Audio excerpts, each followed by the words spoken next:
C'est ma vie, c'est ce qui me maintient en vie, là. Andréane Lemay-Laroche pensait pouvoir enfin retrouver une vie normale.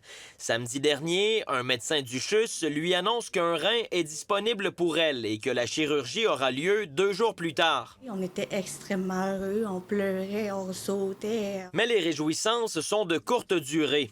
3 heures plus tard, sa médecin traitante l'informe que la chirurgie est annulée.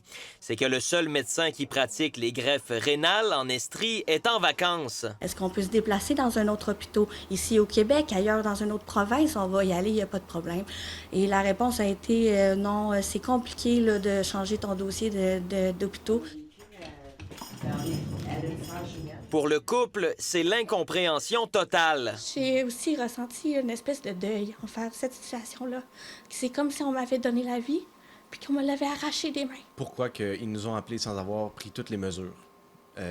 Sans avoir organisé un médecin remplaçant ou sans avoir assuré que le chirurgien serait présent. Le CIUS de l'Estrie-CHUS admet son erreur et reconnaît que ce premier appel à Andréane n'aurait jamais dû avoir lieu. Soyez rassurés qu'on travaille avec les équipes pour être capable d'éviter que de telles situations se produisent dans le futur. Au Québec, actuellement, une vingtaine de chirurgiens sont en mesure de pratiquer des greffes rénales. Présentement, il n'existe pas d'entente pour transférer les patients entre les différents établissements.